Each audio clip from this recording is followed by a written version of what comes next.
Are you ready to get casual? Grab your favorite adult beverage or combustible plant and join us for our roundtable TTRPG discussion. Oh yeah, it's time for Casual Friday. And now, here are your hosts. What's up?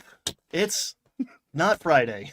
I would say, does it ever feel like Friday and then someone like informs you that it's actually Wednesday and you're like, oh man, bummer. That much further away from the weekend. But we are sitting together on this fabulous Wednesday afternoon to talk Critical Role because I'm digging it. We've called you here today. Actually, this is an intervention, guys. Uh, I'm enjoying it. And I'm a huge Brennen Lee Mulligan fan, but like I was ready to bounce off of this. I have fallen off the Critical Role train somewhere in the middle of campaign 3, so I was ready to be like, I don't know. And I'm a kid again, man. It's my new favorite thing. I'm pumped. I bullied you into doing another stream with me about it. How are you feeling so far about all of this? Here against my will. Um, no, I'm very much enjoying it too. I was in the same boat. I've liked Critical Role. I came in early on in campaign 2. That was my jam, campaign 2. I liked campaign 3 more than a lot of the haters did, but when campaign 3 was done, I wasn't sure I was going to pick up campaign 4 unless they did something, unless they really changed something, because I just didn't think I was like, am I really willing to commit to 4 hours a week, every week for the next multiple years? Because once you start missing, that's a very slippery slope. Because it's Gotta run very, real fast to get back on the train. it's hard to catch up with a show that broadcasts for 4 hours every week. You know, So that being said, this may not be an every Wednesday sort of thing. So imagine if enjoy it you while it didn't lasts. imagine if you didn't understand the football game you were watching because you didn't see last week's football game. It would be like that. And that's kind of the fatal flaw, I think, of like long form campaign actual play content. But Critical Role is doing something right. What's up, everybody? Happy to see you off schedule on a hump day of all things. I I'm impressed. Honestly, I was ready for this to continue our train analogy, a complete train wreck. How are you going to get me to understand and care about 13 characters plus NPCs, have people coming and going, have me have any sort of idea what's going on, any sort of skin in the game, any sort of ground beneath my feet? And I think they've done all of that. And by they, I mostly give credit to Brennan for that. This like masterful pacing and cutting and just table management at a level that I have never seen. It's bananas. At the end of the cool down episode of the first episode, Abria looks into the camera and goes, "This is normal and achievable." And it's the most sarcastic thing said, and it has to be acknowledged up front that like this is insane. This is somebody's on ramp to Dungeons and Dragons, and boy, are they going to have a hard time adjusting to reality when they get 13 of their friends together to play a campaign. Yeah, I remember them teasing back during campaign 3 about adding more people to the cast, and just thinking, what? It just seemed crazy, and the West Marches idea never occurred to me. It should have been obvious. Look, in hindsight, of course, saying we're adding more people to the cast should be obvious what they were doing, but I thought for a long time it was just going to be two separate campaigns. That was my prevailing theory, was they'd go bi-weekly with the campaigns. And there'd be like Matt runs a table, then I don't know, maybe Brennan, or I thought of Bria, or who knows, maybe Spencer Stark, who knows, somebody would run, or Chris Perkins or Jeremy Crawford, once they joined the team, could run the other table. And I thought Matt Mercer would be a player in that one, but they went very different. They still are going, same world, for everybody, which is important. I think overall for the campaign is important, and I think it's important from a marketing perspective. A Mm-hmm. lot easier to run with the same GM rather than two GMs across two tables doing the same world. Yeah, because there's a lot of plates spinning at once. This is not only a Dungeons and Dragons campaign, which it is first and foremost, but it's also an entertainment product. And like I was ready and honestly kind of like looking forward to maybe a heavier hand or any hand at all at editing. And like beyond a cold open and an intermission, which we're used to, like they're just letting the cameras run, or they're brilliant at or bad maybe at editing because you see the transition of people coming and going. Where do I sit down? Like all that's still in there. And I mean, this was a 4 hour episode, episode two. And at the end, I was like, I wanted more. And I was it, like, felt long, but it didn't feel like 4 hours. Like, I can't remember the last time I sat down and like watched. Well, I didn't watch this consecutively, but like at the end, I was right there with Sam of like, no, don't stop, don't cut it. I need more. And that's a crazy achievement. It's a crazy achievement to like be an entertainment product and like the cornerstone of their like business empire that is growing, and they're knocking it out of the park so far. I mean, we're only 2 episodes in, but dang, There was I'm here something for in it. the early on in the first episode where I think Brennan said something like, "There are so many people standing just on either side of me that you can't see off camera." Because I guess because everybody's there for these overtures. Because I don't think even he knows who he's swapping in and out sometimes. From scene to scene. Because it seemed like there were a couple times there were like he was going to move to a scene and then somebody just got invited to come along with them, and then that PC was then in the next scene. Um, but they don't cut out any of the stuff when they are transitioning and people leaving the table, people coming to the table. Very different from Dimension 20, right? On D20, Mhm. they tend to cut out a lot of stuff. They don't. They usually cut out. It's very rare for you to see them like looking up a rule on D20. It happens where they sometimes leave in discussions about the rules or whatever, but most of that stuff just ends up on the cutting room floor and it's just snap, snap, snap, comedy timing, get in and out, get to the top of the scene, get out before it starts to go downhill, cut to the next thing.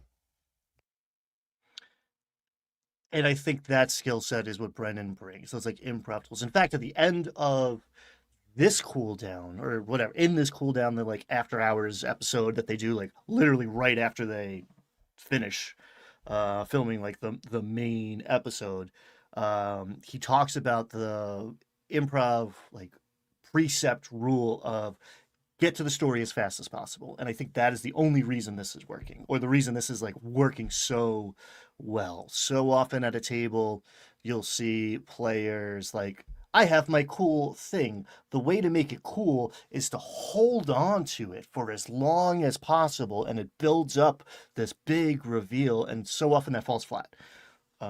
He talks about like, we know that this beat is coming.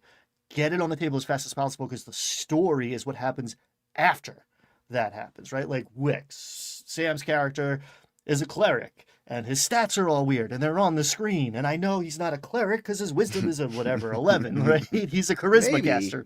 We don't know. Clear. Maybe. Or he's nerfed himself, which is maybe if it was anyone else, I would say no. But Sam Riegel might do that.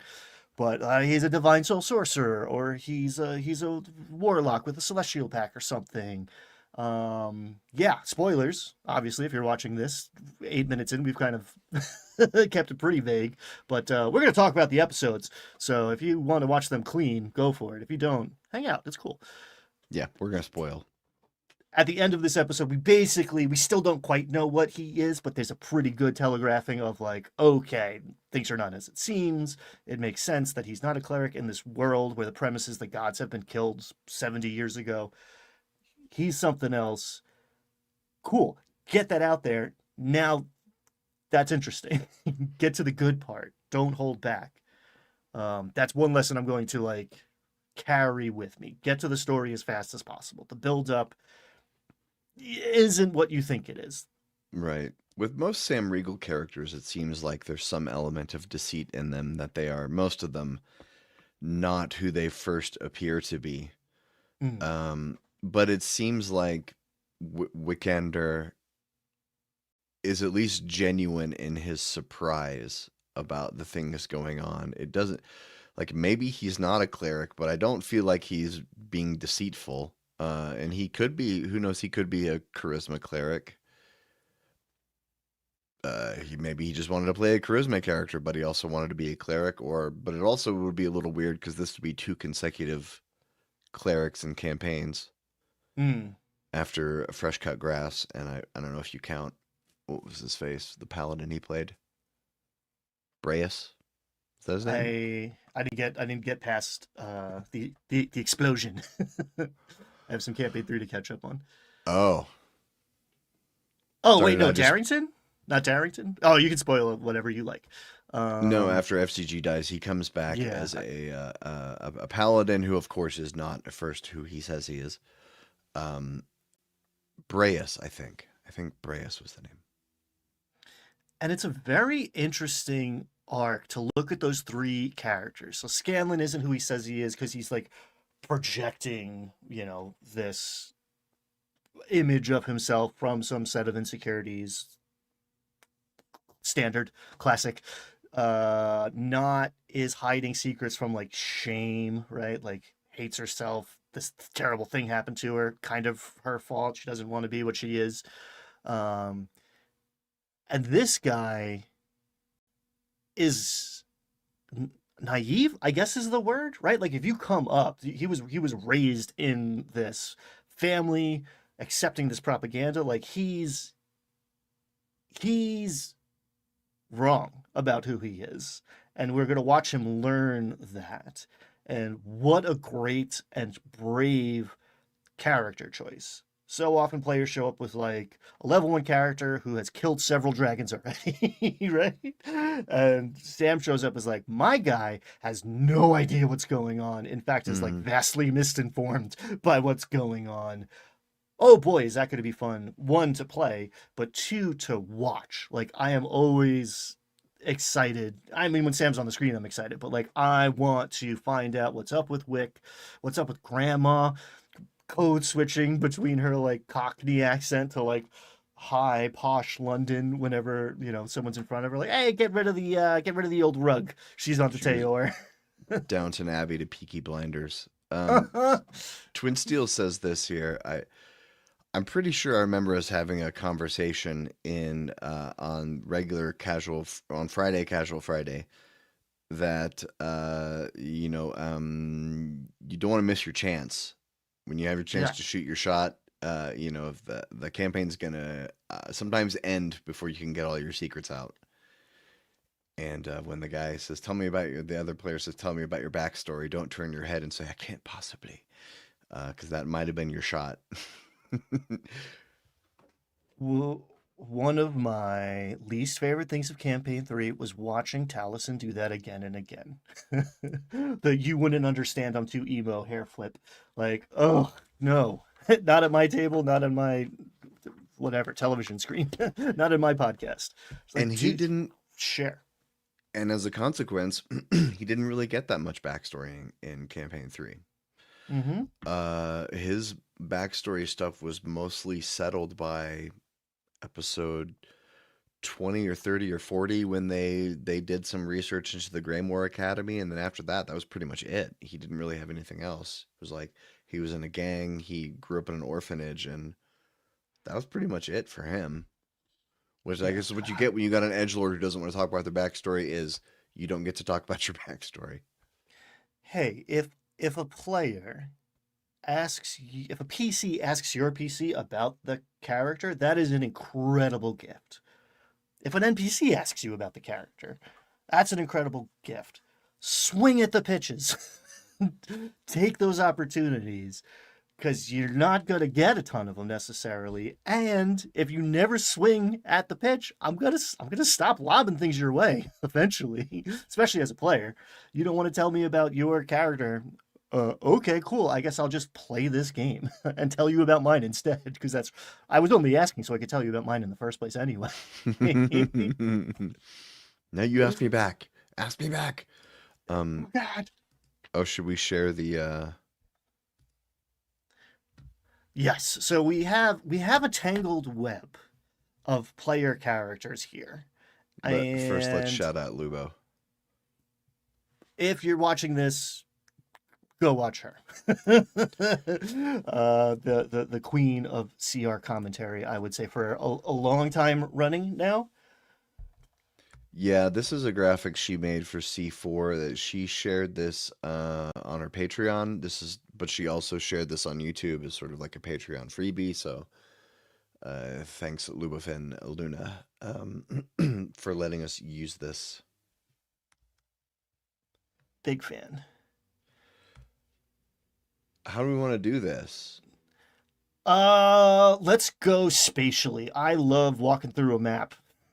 So, who we got? Julian.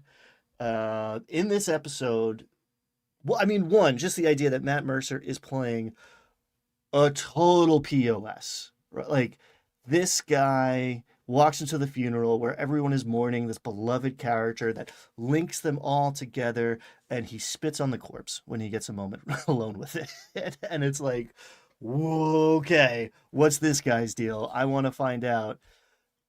And to kind of counterbalance that with, I mean, daddy issues when when you get down to it, um, I think has quickly made this already interesting character three-dimensional. And Matt Mercer playing a character for a long campaign, like, I think we're all waiting with bated breath to see what's going to happen there. Yeah, he definitely in episode 1, he definitely just wanted to go full heel and was not really interested in explaining his character's actions to anyone. It wasn't like he wanted us to let us know that he was still a good guy underneath it all, and that Matt doesn't feel the need to foreshadow that. He doesn't care if everyone views him as the antagonist, so he just came out swinging with no explanations. And I feel like in the second episode we got to see a little bit more of that. Mostly, on the surface it looks like he was just a petulant child arguing with his father, his father was coming to pick him up from the brothel. Mm. And his father says, why did you stay here instead of at the very expensive, well-appointed room that we paid for at the nice place on the nice side of town? And well, he said, how wrong of me to expect you to find you here. And then Matt had a great clap back where he said, how does it feel to be wrong again, father? Yeah. That was his only And he, response, which is pretty brutal thing to say to your dad. so good. So good. And then he goes to slap him and is taking off the gauntlet. Like, goes to smack him, realizes he's wearing an armored gauntlet, goes to take it off, and is like, all right, whatever. Like that, perfect. In the streets of the city of Demakia. Like, Yeah. oh, so good. I have it's not quite a theory, because I don't know if I have anything behind, like, feeling behind it, but like a hypothesis. One way this goes is Julian loved Aranessa. Aranessa Royce is his liege lady, Mm-hmm. this royal who's kind of her family's getting pushed out because the doors of fairy are closed. We don't know what that means, and we have a literal fairy in the party, so obviously that's going to be of consequence. Thimble is aging now because of this. But Thiazi Fang married Lady Aranessa, and then fairly soon after, I'm not sure exactly how far down the timeline, led a rebellion against all of the noble houses. 2 years? 2 years later. 2 years. Dang, dude. That's a quick turnaround. I mean, you hear about like rough in-laws, but that's a whole thing right there. Yeah, we don't yet know Sir Julian's motivations or really how he's going to connect to the other characters, aside from being an antagonist to many of them. In this whole overture, we're halfway through the overture of these 4 prologue episodes, and I'm sitting here thinking like, who's going to be paired up? Who's at which table? Because we don't know that yet, right? I've been thinking about that a lot. I'm like, and I think Matt Mercer, I think he's a soldier. I think that's pretty clear. Um, I don't think Fighter Rogue is a schemer or a a what's the other table? Influencers, seekers. Seeker, schemer, soldier. Yeah. Fighter Rogue and clearly also guy with a sword. I don't see him being anything other than a soldier, but he's really the only one I feel confident about knowing which table they're going to be at. It's wild. I ping ponged back and forth because I basically started to like by class, be like, all right, here's my soldier group. They're like, this Mm, guy's a seeker. This is definitely schemery, but it is play style, not character, which go hand in hand, right? You build the character to play the kind of game you want, but mm-hmm. it's not necessarily a one-to-one correlation. Um, and I've also started to wonder, are we seeing the groups forming, right? So transitioning over, Tayor shows up at the Via Azuna, what's the Aurora, all these like light names in the cadence, the Candescent Creed. Mm. Uh, he shows up to offer services to Wix. I was like, oh, interesting.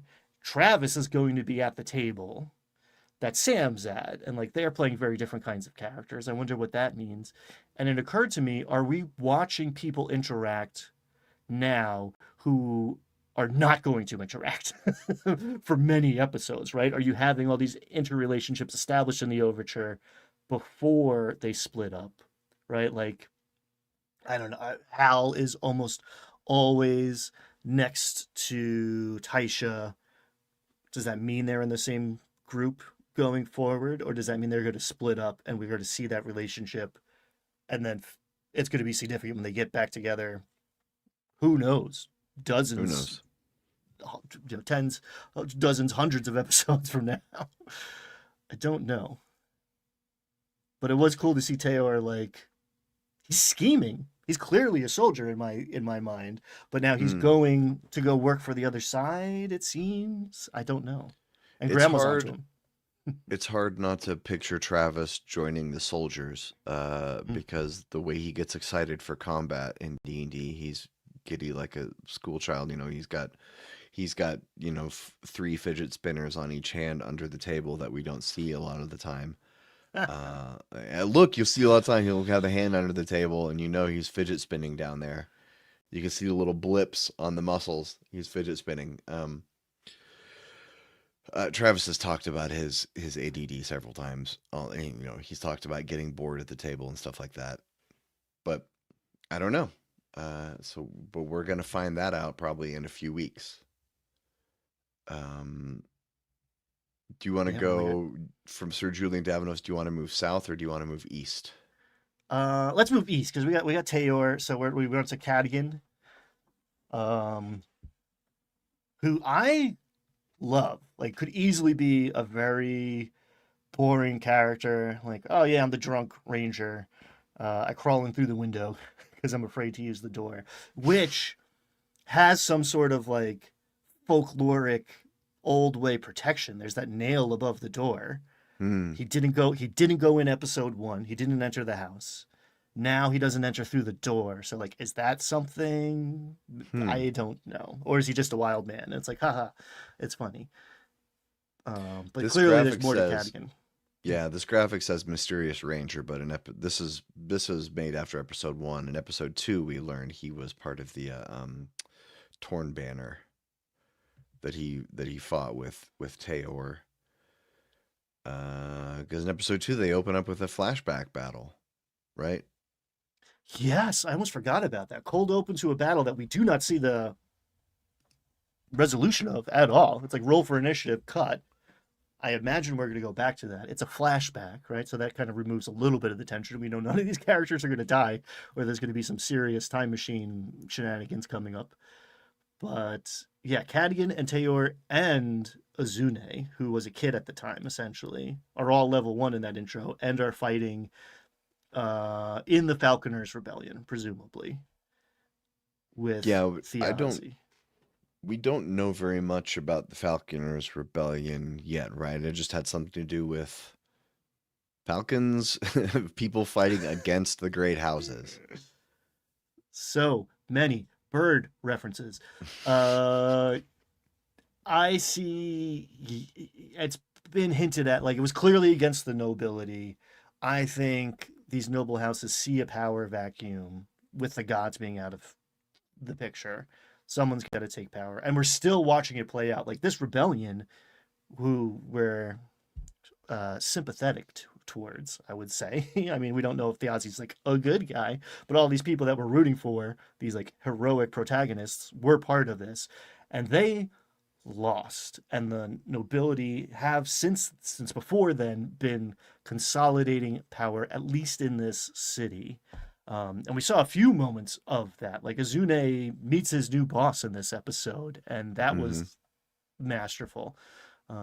Mostly because he got a crit. Do you feel they're rolling very high? It feels like Yeah. there's not a lot of dice rolls going on in these like establishing shots, but several momentous nat 20s. Like he insight Yes. checks this Ein Hassan, whatever this Hmm. guy walks in the door. He insight checks him nat 20, and we get the scope of the full pictures. Like this guy like clearly believes that he should be in charge and is privatizing the police force.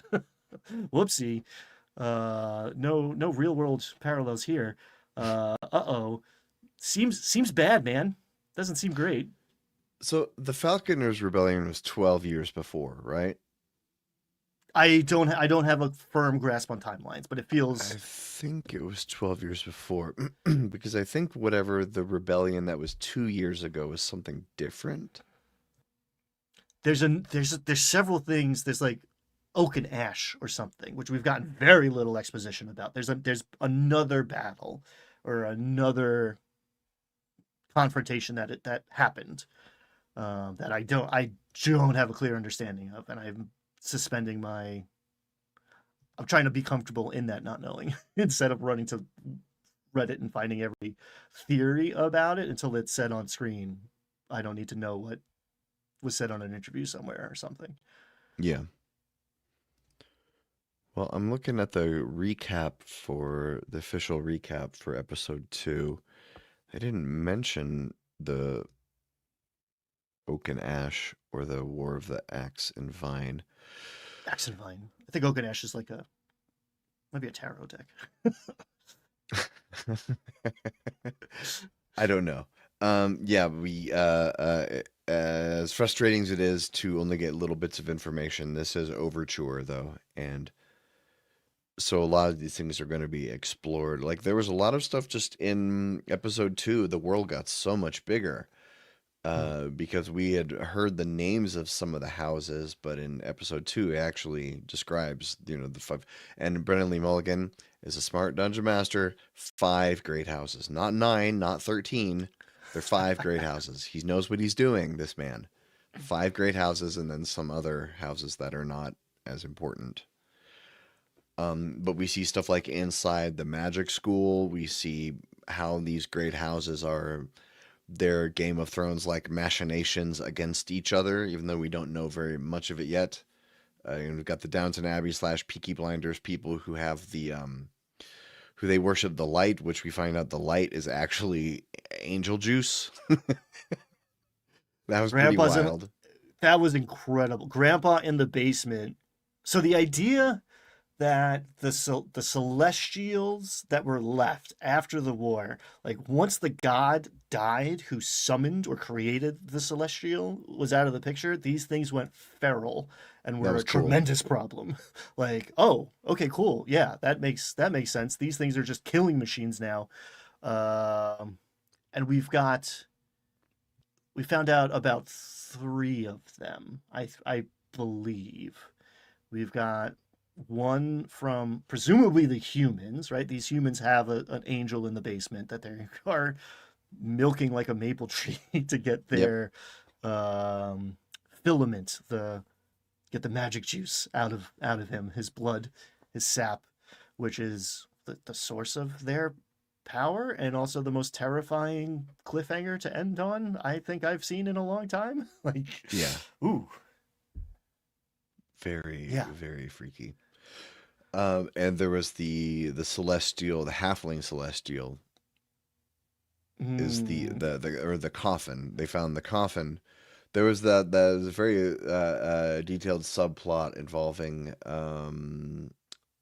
what's her name? Mercer's character, big boobs, Murray Magnuson, and was it Bolaire? Yeah, where they go to she works at the Mages College, and so the two of them go to study the coffin or like. I was kind of confused about that part. It was a mask, but it was a coffin. Was that the same thing? Were those two different things? They open the box at the end of episode 1. Abria pokes it. She pushes the button. Good on her. She fails to save and pass and is dropped to 0 hit points immediately. And the mask or there's ceramic shards. They form into a mask. Then the bottom of this thing kind of drops out into infinity, and smoke fills the room. They close the thing.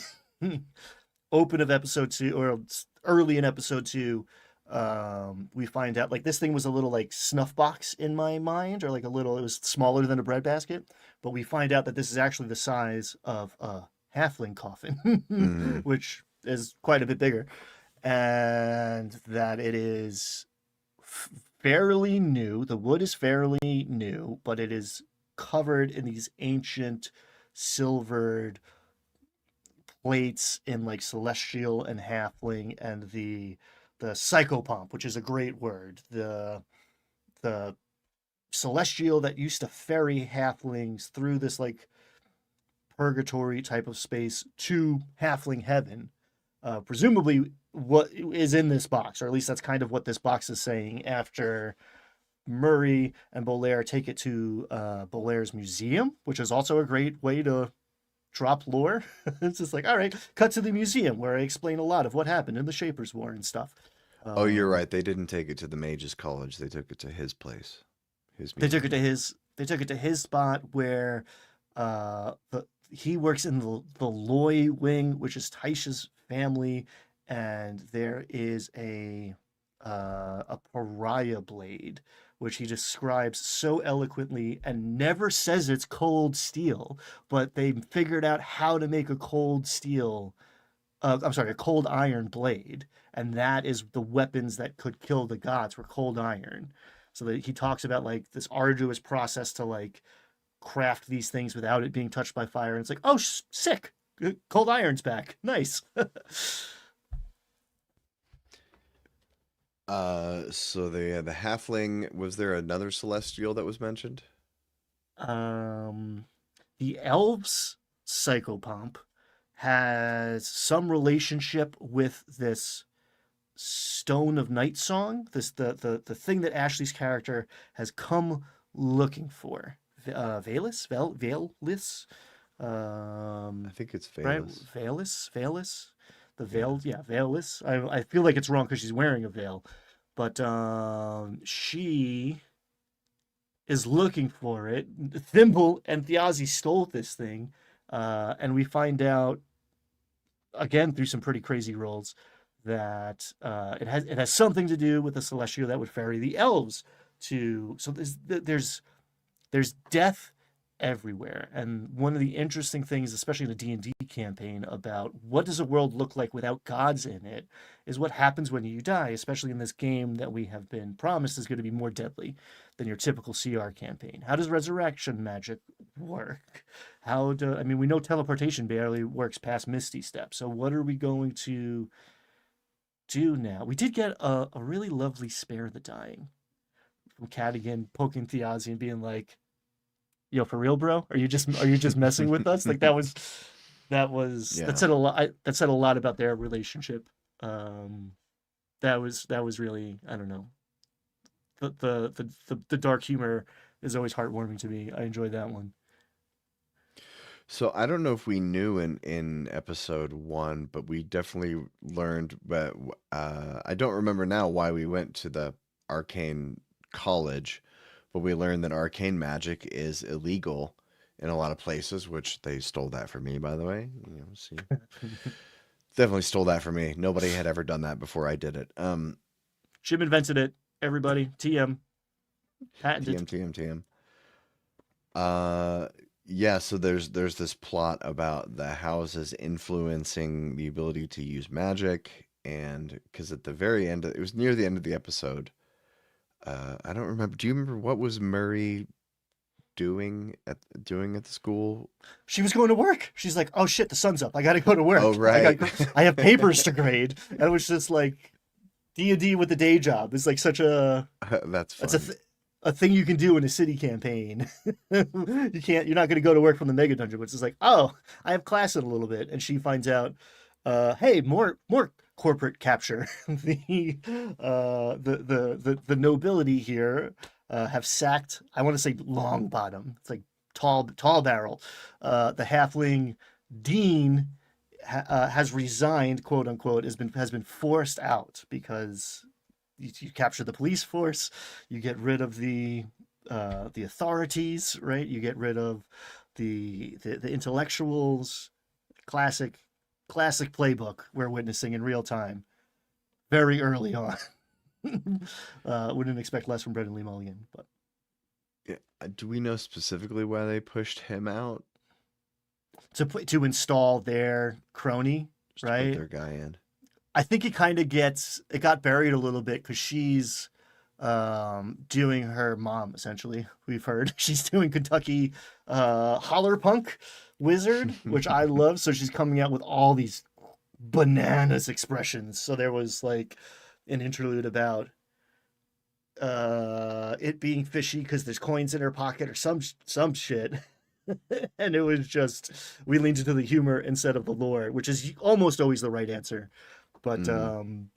that was about whichever house's like lackey being pushed in to head up this university now. So Azuna Nayar is Luis Carrazzo. He's a cop, basically. He's like a detective though, because he's got a license to arcane. He's out there like casting detect magic on the beat, trying to enforce this seemingly fairly recent edict, or like progressively more and more draconian edict against magic. So we find out in this one that yeah, he's a lot of the other divisions are now being replaced by the guards of this noble house, but his branch is special, so they're going to be subsumed, but he still has his job for now. So did the authorities know before that he was part of the Falconers Rebellion? Um, unknown as far as Mm. I know, but I think there was like clemency, right? Like there was this sort of like peace accord. Like Thiazi was running around, you know, doing his thing, skullduggery and what have you. But he was a free man. Teor just walked back in. Cadigan could come and go as he pleases. Like the Falconers Rebellion at its end kind of didn't end up with everyone imprisoned, let's say. In fact, Thiazi's was the first public execution in this city ever. So it's likely that Azune's past is known, and he's a capable warrior, and you'd want to bring those guys in, right? Operation Paperclip, not to get too far down a crazy rabbit hole. Don't say the word. Yikes. Yikes! Someone's got to build rockets. So Azune is probably a known entity. And we talked about Can we Valus a little bit and can we Thimble. talk about Thimble? Can we talk about Laura Bailey? Like, damn, man, like we're watching masterful performances from all of these people, and then she comes on the screen and is just like, at least for me, right? This is clearly just subjective opinion, but goddamn, she's in a class of her own. It is nuts. Like I don't know what award actual plays get, but she should get it. Best She had actress. Whew. she had a lot of heavy lifting to do, coming out of the gate crying like that. Coming out just her she didn't get time. All of her previous PCs had got to do cute character introductions or some kind of like endearing save the cat moment, that Mhm. everybody wants to have when they introduce their character. She didn't get to do that. She had to go straight to like the most traumatic day of her life. Go. It's the Go. worst day of your life. Role play that. Go. You're Uh, dead. You're almost dead. Oh, you're not quite dead. Hey, guess what? Your best friend and partner dead. Go. Speaking of that partner thing, there was kind of a weird thing. I'm noticing a lot of the species differences. You know, like it looks like she's a tiny creature, not a small creature, which they are in the Mm. player's handbook. But the thing about the gates of fairy being closed, I don't really know what that means, other than like she can't go back to her Fey homeworld, I guess. And there was a thing about her being a gift, like she was a gift to Theazi. And there was a little bit of reference in the episode of like, oh, so you were a pet, you were a plaything, and she's like, no, we were partners. But that was a little kind of unclear about how the it was like she was given to him. And I didn't quite follow that part. It's weird. Yeah. Lady Royce, I forget her last name. It's actually over on the left. She bestowed Thimble upon Thiazi on like the eve of their wedding, or like what's her name, Lady Aranessa. Aranessa gave Thimble to Thiazi, and Thiazi was like, I'm not exactly comfortable with this arrangement. Like, are you cool? And Thimble was like, I guess this is cool. Like, and so he was like a great, yeah, they were partners, but obviously the relationship was potentially established to be much different, and that seems to be like a Royce thing. Welcome to the family. Here is your Fey servant, and Mm. there, in my mind, there's some correlation between the doors of fairy closing, which is just like a beautiful epic like Celtic mythology. Like I like an old school Fey realm, um, whatever mythology thread in my high fantasy. But it seems like the Royces are kind of on the outs, right? They're still a force to be reckoned with, but they're not one of these houses that are like taking over the city right now. Um, so yeah, I don't quite get it, but the consequence of it is that Thimble is now aging, which means she wasn't before. So we don't know how old she is, but she was 18 when she showed up, and now she looks older since the clock has started, now that the doors to fairy are closed. And Mm. again, I am sure we will hear way more of that, how it happened, the ramifications of it all as things progress. Because there was this really interesting moment. Thimble and Valus are like going at each other because Thimble's like, you did this. Like she's just lashing out, trying to figure out what's up. Like, yeah, we stole your stupid rock, but that doesn't mean you had to like kill Thiazi or like set him up or something. Um, and they like kind of settled that to a degree. And then she's like, oh, you're an elf. Like we have some sort of connection, kinship here that all these humans and orcs don't get. It's like when you're traveling abroad and you meet a fellow, what, a countryman, right? Like you meet Mm. another American when you're in Europe. You're like, yo, where are you from? Like, Baltimore, cool. I've been there twice. We're best friends now. So that's that sort of dynamic, which again I project into. All right, are they at the same table? Mm. Who's where? That would make sense, especially I can foresee some sort of story arc in the future where Thimble contracts some kind of Fey sickness and has to return to the land of Fade in order to heal it. So they have to reopen the gates to the doors of Fey, and so then they go uncover whatever conspiracy that the Royce house has been up to that caused the gates to close, and they have to expose that in order to open the gates so they can get back Mm. to heal Thimble and maybe Valus too, and they're gonna go bathe in the waters of Lake Wutcha Wutcha to rejuvenate their fairy powers. Classic. Classic, love it. So they, well, actually, I think Ashley had to leave because she's like a professional actress who has other stuff going on. But I thought Valus was going with the group, going to the Crow Keepers, who are I think they're at the Rookery, some other bird reference. I forget, too many to keep track of at this point. There's more birds than characters, and there's a lot of characters.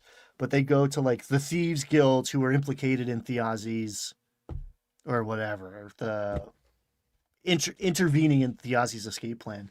And I love the moment of, you said Peaky Blinders before, like there was definitely like the guy in the back who's like, all right, let him in. And Laura says her piece. Brennan's like, all right, roll persuasion. It's like, well, 12, 13. He's like, okay, roll initiative.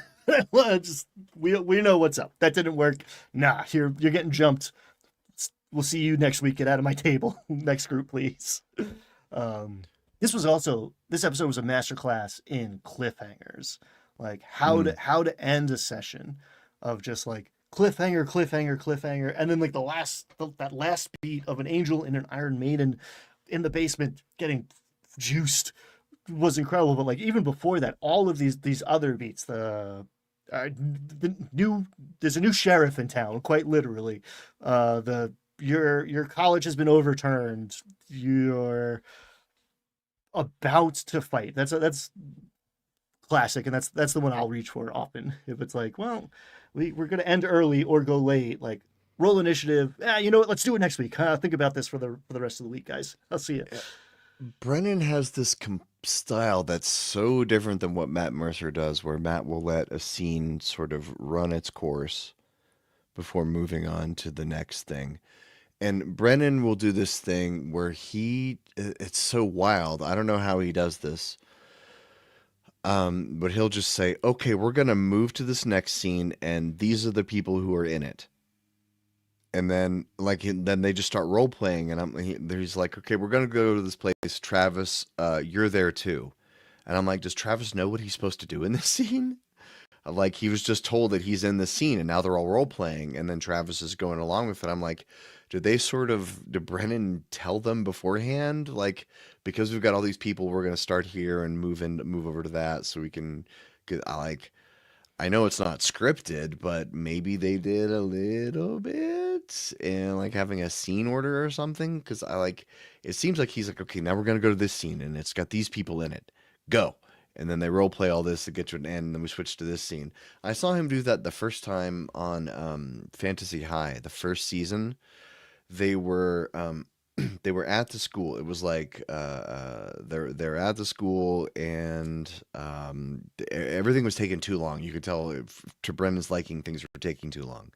They were just kind of like role playing and being silly and meeting NPCs, and you could tell Brennan was like just kind of push things along. And there's a point where he goes, "Okay, now we're going to move on to the Basrar scene," and they moved over to a diner that they all frequent. And there wasn't really any mention before of like, oh, something's happening at the diner later. Or maybe there was like one line like that he dropped in, like, oh, the gang's going to be at the diner later. But then nobody like made any motion to move the scene toward that. There was nobody like, I guess we better meet up at Basrar's after school. But then Brennan just goes, okay, we're moving to, we're going to move over there. And then there was a combat and they had a set with the diner. So it was clearly planned in advance. It was like, Brennan's got to get them to the diner by the end of the scene by pointing their improv in that direction, but it didn't happen. So he just picked them up and moved them, which I would always found very interesting. And I wondered if he was going to do that kind of same thing here. And now we're seeing him do it not live, but unedited, right? Like when you see that in an edited product, it's like, okay, like maybe they had a conversation between the scenes or whatever. Now he's just like, boom, boom, boom. And it shows how well it can work. I mean, okay, we're going to say it fucking every time we have a talk like this probably, but these are professionals, blah, blah, blah, blah. Mercer effect is now the Mulligan effect. But like the things you can achieve when everyone is pushing in the same direction, like I feel like if I were to do that at both of my tables, there's a non-zero chance someone would be like, oh, but I just want to, before we do that, I want to do, and like, that's perfectly acceptable, but seeing what happens if that never happens, right? Seeing if there is no interjection, it's just like, everybody is yes-ending in the realist way possible of yes. Like, yes and is yes first, and is not just the dungeon master but the players. When everyone has that trust to let Brennan be like, cut this, that, smash cut to this, like we're doing this, this happens. There is no metagaming, retconning, interjections like, oh, but what if I use my strength as a persuasion modifier instead or something. Like no negotiating. It's just you go with it and stay on the same page with everybody. It's so much better. It's wild. Like that, I think that's a bar that's worth reaching for. Um, in comparing your home game to this, just getting everyone on the same level and just like trusting each other, right? Like it's mostly faith in Brennan, but it's also faith in the other players. Someone says something and you just go with it. It's like, and I think my guy would be over here doing this. It's like, no, yes, I'm doing, yes, whatever it is, Well, I'm here. you got to think one of the main goals of this overture is to take all these 13 people and to sort them into their houses. Uh, um, and so, I assume that probably, so the scene was they go over to the Wikander Halavar, yeah. They go over to the where the Halavars are, Casa Halavar and Tyranny. Luminessa. What is it? Yeah, I said it before, Yeah, but the Bright House. What? yeah, whatever it is, and then Brennan says, "Travis, you're in the scene." Mm. And I wonder if that they just, Travis and Sam they know they're going to be at the whatever table together. And so Travis just going, okay, this is just Brennan giving us a chance to establish our relationship that's going to be going forward. And maybe he knew, and when he goes in there, Travis's character asks to, I want to become your bodyguard. Or no, what happened was, okay, I'm remembering it now. Brennan threw the cart explodes outside. Yes. Which gives Travis a chance to go be a hero, and then Because he rolls another nat 20, because everyone is throwing rocks into these episodes.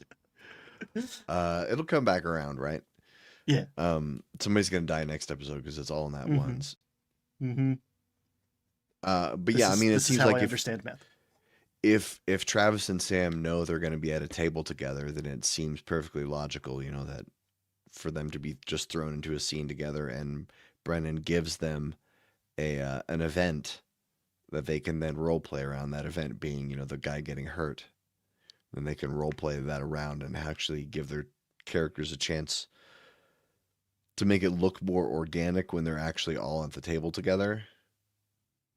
Mm-hmm. And there's such power in, we have 4 episodes, right? It goes back to like, get to the story as fast as possible. But the idea that there's a container that we have to fit all of this in. You have 4 episodes to hit all these moments. Don't dilly-dally, don't hold back. Just lean in and go for it. I think creates a way better game. And I can't believe we're almost an hour into this episode and haven't said Tyranny once, who might be my favorite character. She came on screen and I was like, oh boy, I'm ready to hate you. And nope. Well, to her to defend her, in her first episode, her character got drunk. Yes. And if you were to judge a person you meet based on their first time based on them being drunk, that's not, drunk people don't always make their best foot forward. So in the second episode, she was much more reasonable. I concluded she was a silly goose from episode 1. And I don't know. Silly gooses sometimes work in roleplay games, sometimes they don't. Valid, yes. And I was ready to be like, oh, this can get old. But I am here for it. Also, she's an unknown entity to me. I haven't seen Whitney Moore in anything ever. So there's always like, all right, new person, let's see what you got.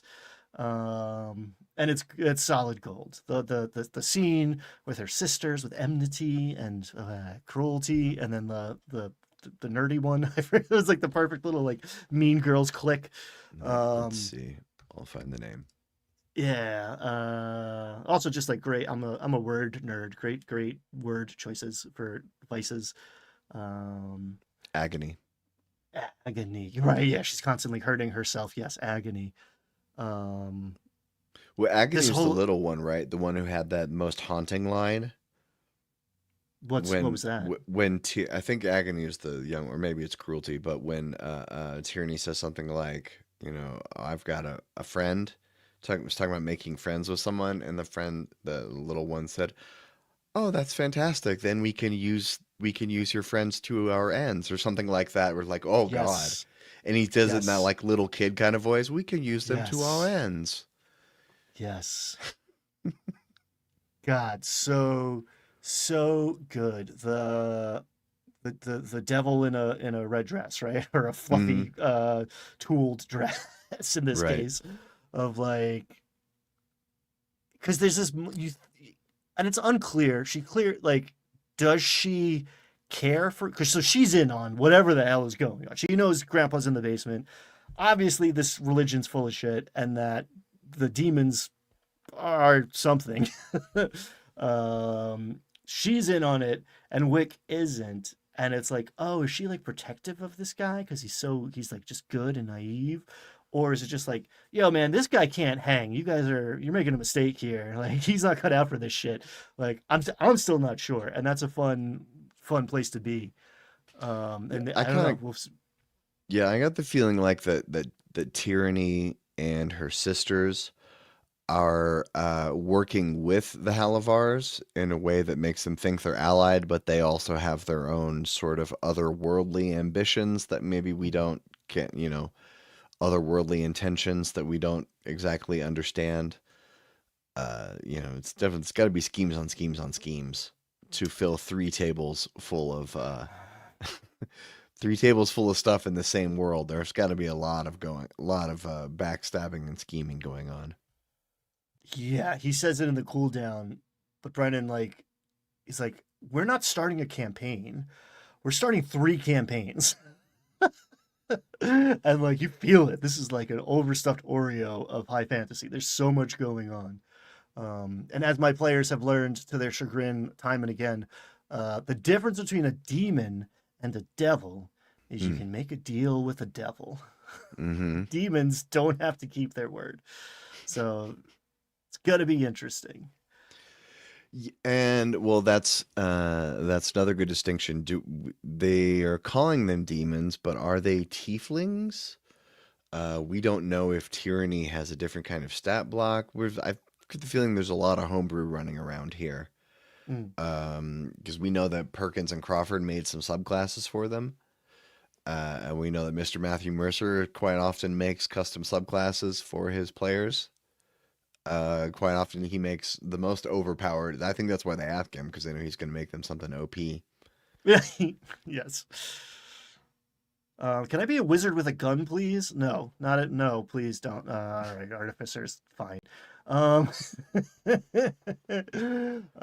is a throwaway reference to the pit, so like I think they actually came from the abyss. Whatever the stat block, I don't know if she's like a tiefling on the label or what, but they did like say from like they came from the pit, which I assume is some version of hell. We'll have to look out for the hellish rebuke in Mm. if the first time that she's in combat. So we still have a couple of people over here we haven't mentioned at all. Octus, we haven't really talked about Taisha or Bolaire. Or we haven't talked about Hal really. Ooh, which is kind of wild. I like the main character energy of like just like the sad boy party host, right? Like Hal's giving Bilbo, right? If you're gonna have a main character, he's gonna be like, "Oh, can I fill your cup?" Like that's the only way you have like a central pillar that actually doesn't steal the show and make me hate you in a D&D campaign. The song, man, with his daughter, like Broken Wing, like I love in canon like art is always a cool way to world build for me. And like mentioning how like the meaning of this song has changed, like pre-rebellion, during the rebellion, and now after the rebellion. It's like, this revolutionary song now has a different meaning. And that's actually what I think got Cadigan over the line to enter the house, even though he came in through the window, right? Cadigan comes in while they're playing that song. Am I misremembering that? I think Don't that whole party remember. shows up. Yeah. But that was That was a beat. And this whole like orcs are poly. I don't know. I don't even know. I don't know what the terminology is, but he's got they're half sisters with different moms, and everybody's cool. It's just is this what the Fangs are like? Is this what orcs are like? Is this what everybody's like in this city? I'll admit I'm curious. Mm. I want to know. It's not my business, but I want to make it my business. It's very interesting to see what's going to happen between Hallandil and Taisha. As we know, Abria, whenever she comes into a Critical Role project, she has to have an X in the cast. Mm. And not just an X, also an X that they have very complicated feelings about. And so given her history, there's going to be some kind of intense love-hate thing, unresolved issues / still some feelings there between her PC and Hal. I'm very curious to see how Silly Goose Abria and very serious fucking Goose Liam are going to. Sorry for the F-bomb. I felt like that's the one we get to keep the show PG-13. We get one, But and it's about how he's always going to be the sad boy. I'm a bard whose brother just died. I'm very conflicted about this deed I got. I put the sword on top of it. so we'll see there. I'm curious to see how that plays out, to see if they're going to be at the same table. Or if she's going to be at the same table with Sir Julian Davinos. I can't imagine they're going to be at the same table, but I hope they are. I want to see more of that. But yeah, the whole like will they, won't they, again, is not a trope you get a lot of. But she always she owns it. brings. She owns it. That's her thing. That's her trope. Oh. You know what, Cultural Project? If you would have seen from the beginning, this is Critical Role Campaign 4 Breakdown and Theorymancing Casual Friday, Wednesday Special Edition. Special Edition. That was always the title, and it was always the title. It was always the title. I gotta say, speaking of characters, I was prepared to really not like. I'm digging Belair. I was like, Taliesin made a dude in a mask. Like, oh god, here we go. And he's great. He's great. I like it. The introduction was very weird when he sees Thiazi Fang and has a kind of a weird henchman or main villain laugh, kind of a maniacal villain laugh. That was very weird. We really don't know what Belair's deal is, right? Yeah. He's as far as we can tell, he's got nothing to do with the Torn Banner or any of those shenanigans. And he's just he's a businessman who once touched a mask he shouldn't have touched, and it got stuck to his face, and that gave him Carrot Top hair. I don't know if the hair was there before or what. But yeah, we know, except for maybe Octus Belair, we know the second least about. Yeah, I would say we know more about Octus, even though so? we know he's a virgin, which he did not share, but we shared for. I love they're shipping him with an NPC already. Clearly he's a necromancer, right? We had this little foxy thing is made up of different foxes and has button eyes, which is like, what is the cutest, most creepy thing I could make at the same time? It's like, I think he got pretty close. I think you could do better, but like not by much. And his house is clearly up to no good. In fact, Wix's grandma is like, yeah, the reason we killed Thiazi is because they wanted him dead. And like, I don't know what they're up to. And she's got Grandpa in the basement getting milked for angel blood. So like, if she's worried about what the Taconuses are doing, and they're like, whatever, seventh born son is just playing with little necromantic dolls. Yeah, and his dad's looking for him. That was the stinger in I think it was the college. I think that was the singer in Murray's like cutaway was Primus his dad. Taconis. Yeah, he shows up and is like looking for his son because he goes to that. Doesn't even go here anymore, but he goes to that school. But yeah, we don't have a ton of development on Octus or Bolaire. And So again, this says get your stuff up. Octus was in on the escape plan, so he is related to them somehow. But we don't know much about, like, we don't know why his dad's looking for him, right? We don't know why the Taconuses are. We don't know anything about what they're up to. We don't know his relationship with Taisha because there's clearly there is one. There's some kind of like I'm getting like mom son, like mentor protege energy. For Mm, a second, it's a Bria, right? So for a second, I was like, are they? But she's trying to like the NPC. Her daughter asks her if they're hooking up or not. So established no, and she tries to push her on to Octus. So like, I don't know, something's going on there. mm, Um, but I got Murray, favorite character out of the yeah. right now. If I had to rank everybody, I coming into it, I would just say whatever Sam's doing. But like, oh God, do I maybe because I lived in Appalachia for actually technically still live in Appalachia, but I know Murray. Like I worked with Murray for a couple of years. Like I love these people. What fun. Oh God. Yeah, I don't feel like we've really gotten to know her very well yet. I feel like in this overture, certain characters are very much standing out as because they have to put us into the story somehow, and Mm, so they have to put us into the story that it affects certain characters the most. mm.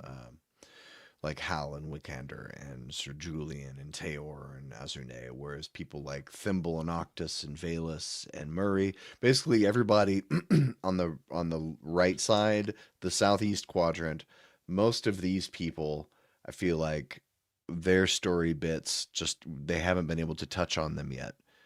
Like sending Murray and Bolaire to the Pentaveril, that's what it was. That's where they were. Mm.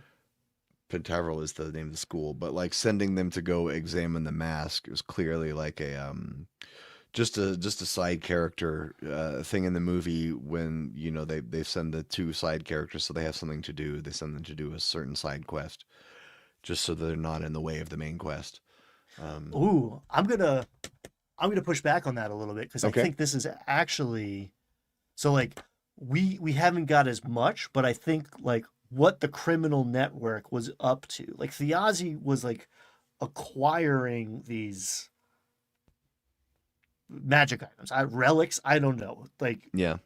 Taisha showed up with this psychopomp halfling coffin thing for Thiazi, and um, Valus showed up because Thiazi stole her psychopomp magic item thing that got the elves back to heaven. Um, Murray and Voltaire are part of this like kind of the more respectable end and the more academic end of this weird trade in magic items where arcane magic is like heavily regulated, if not totally illegal now. So like I think this like side plot right now with all like the familial stuff going on and the history and the soldiers and the war and like what was this? You tell me there was a revolution. I want it like, wow, what am I on their side? What happened there? But the magic items that have power over life and death in a world where the gods have died, I think are going to be fundamental to the campaign going forward. I would say that they're sitting there poking at a MacGuffin, and that's going to drive. Well, again, we're talking about 3 campaigns here, so one of the campaigns I think is focused on that. I feel like that's maybe the secret arc of like, how do you get to heaven in a world where we killed the gods? Yeah, and in a world where it happened recently, that's the real difference here. I think one thing I'm enjoying about this campaign is it was long enough ago that it happened within a lot of some humans' lifetimes. Mm. So the people who remember, it's like being able to say you can remember growing up before the internet. I remember when there were gods. Um, the Oh, there's one thing I wanted to ask you. What do you? I think we both said we like the cold opens, but how do you feel about the announcements in the void? I mean, I don't love them, but honestly, I never loved them, right? Like it makes it slightly harder for me to skip. But I don't know. I'm not buying a lot of merch. Sam's bits kill some of the time. Like that first bit was incredible. Sam as Yeah. the debutante in his dressing room in that robe smashing things like, oh my god, I haven't laughed that hard in a long time. Um, but yeah, I skip them. I'm not going to New York for the live show. I missed the wedding. Um, mm, yeah, I don't have a strong feeling. It makes it harder to scroll to the part I'm interested in. But Yeah, I mean, I know why they have to do it. I imagine due to Brennan's schedule, they're batch recording, so mm, they can't insert the announcements because they probably maybe might not have deals, and you can't record an ad spot for months in the future if you don't know exactly when those deals are going to be done and that kind of stuff. So they can't they can't record the announcements. We know that they recorded these overture episodes were recorded basically like over the summer. yes, I mean, so a couple of things. One, this is a unique little arc that we're witnessing. I don't know what's going to happen episode 5, and I'm very interested to find out what the formatting is like. Maybe we go back to that. Um, I've seen but yeah, some people predicting so there's going to be 3 episodes a week, and I really don't think they're going to whoa, do that. folly. It's No, I yeah, I will take think their the money. No way. I bet yeah against that. I'll take that bet. The reason that one of the reason why they're able to attract so many people, all these new people, is that they're probably going to be going from whereas before it was like 3 weeks on, one off, pretty much, or every except for the last. So they were recording about 40 or so episodes a year, a few live shows, a couple one shots for sponsored stuff. But if they're just going to have the show once a week, rotating 3 casts, now all of a sudden everyone is recording 20 episodes a year, 15. Mm. They still get a weekly show, but then I imagine like they're going to bring in Luis Carrazzo and he's going to record an episode every day for a week. And then that's going to be like, and then everything they recorded then, that's January's episodes. And then Luis goes off and does his own thing for 6 more weeks till he comes back, scheduled when everybody's going to be there. I imagine that's how they do it because I don't, Brennan has another like 2 full-time jobs. Worlds Beyond Number is still going on, and Dimension 20, he just signed a new contract, a multi-year contract to make stuff for them. And he's on 7 other shows on that network. And I know that most of the Dimension 20 stuff, I know that from what I understand, they do mostly like weekend filming. Like they'll record an episode on Friday and then they might do 2 on Saturday and a couple on Sunday. And they do those over the weekends because like, Lou Wilson has a Monday to Friday gig as the announcer on Jimmy Kimmel and everybody else is doing stuff too. So Brennan's not doing Critical Role on his weekends. The real world logistics of a D&D game are only magnified Yeah. here. We're just talking about that for our own personal reasons, like the scheduling monster that has to be slain to make this happen.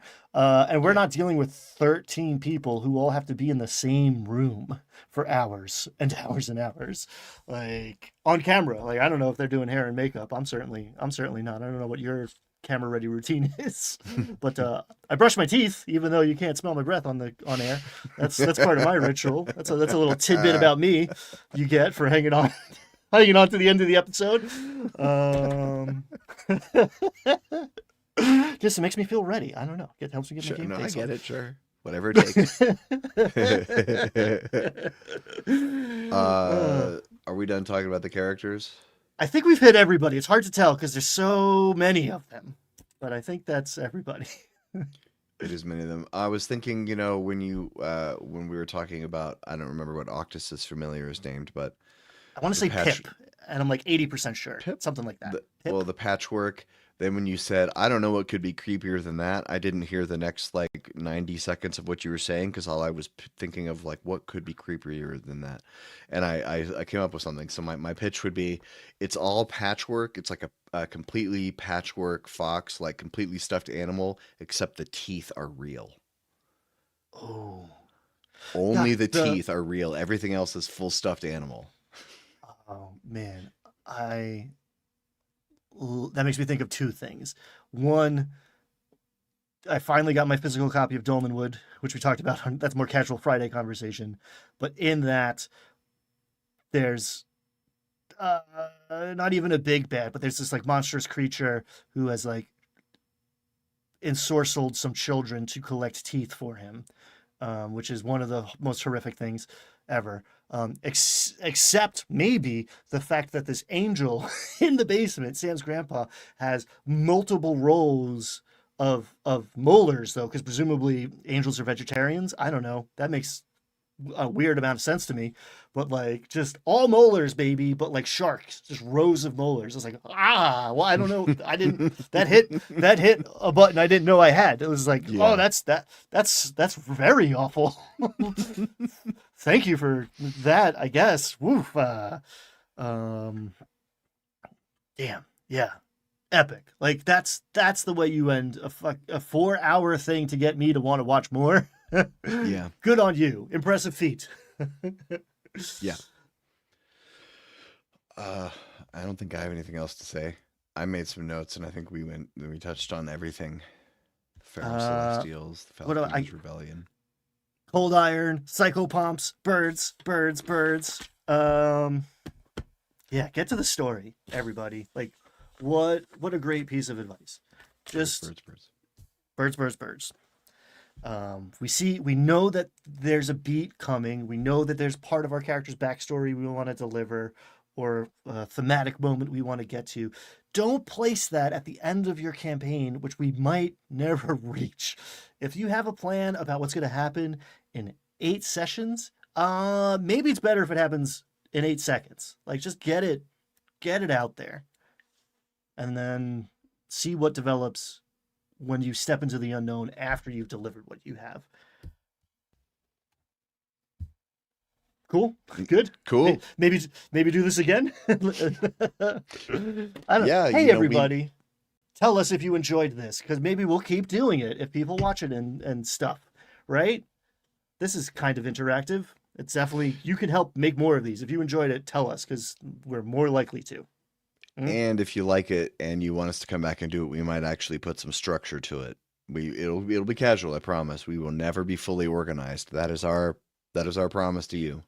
We will never fully organize, but we might make a structure to this so that it would be not just two guys rambling about how much they liked an internet television show. Keep it casual. Speaking out there, of, everybody. Go watch Garth Marenghi's Dark Place on the internet. It's great. Garth Marenghi's Dark Place. It's amazing. It's an old BBC show. Very funny. I'm writing it down. Bye, everybody. See you Friday. I'll push the button. Push the button. Oh no. Push the button. The button has been pushed.